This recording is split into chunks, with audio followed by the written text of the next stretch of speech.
ठीक है। सबका डर से हुए हैं फरार, अब छपरा लौट के न जाएंगे। नूनी रोटी खाएंगे, जिंदगी संग ही बिताएंगे। ठीक है।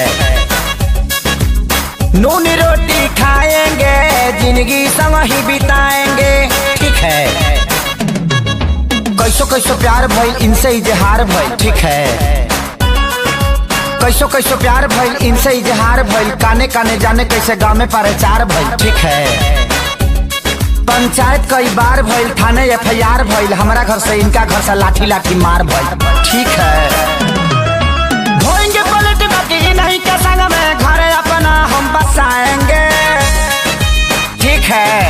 धोएंगे पलट बाकी नहीं के संग में, घर अपना बसाएंगे। नून रोटी खाएंगे, जिंदगी संग ही बिताएंगे। ठीक है। नून रोटी खाएंगे, जिंदगी संग ही बिताएंगे। ठीक है।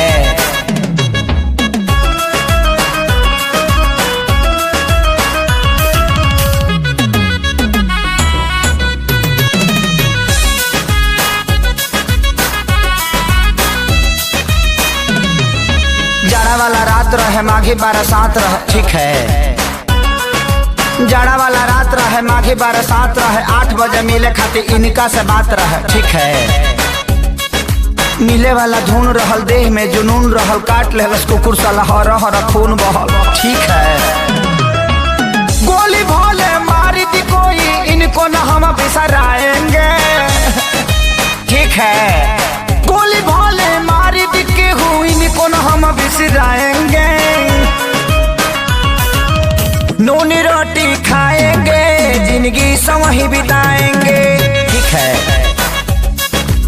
नून रोटी खाएंगे, जिंदगी संग ही बिताएंगे। ठीक है।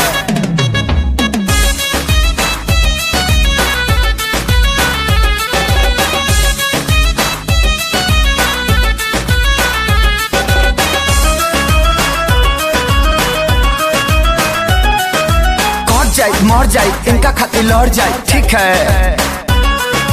कट जाए, मर जाए, इनका खातिर लड़ जाए। कोर्ट मैरिज खातिर जज से भी अड़ जाए। ठीक है। संगे प्यारे लाल बाड़े, सोनू खुशहाल बाड़े। प्रणव आजाद आशीष कइले ख्याल बाड़े। ठीक है। हाय हम खेसारी, इनके बाप के हाथ न आएंगे। ठीक है।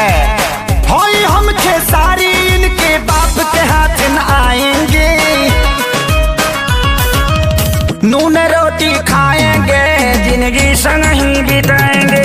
ठीक है। हबड़ा में रह जाएंगे, छपड़ा कहियो न जाएंगे। अरे नहीं, हबड़ा में नहीं, हम गलती से बुला गई। ठीक है। नून रोटी खाएंगे, जिंदगी संग ही बिताएंगे। ठीक है। नून रोटी खाएंगे, जिंदगी संग ही बिताएंगे। ठीक है।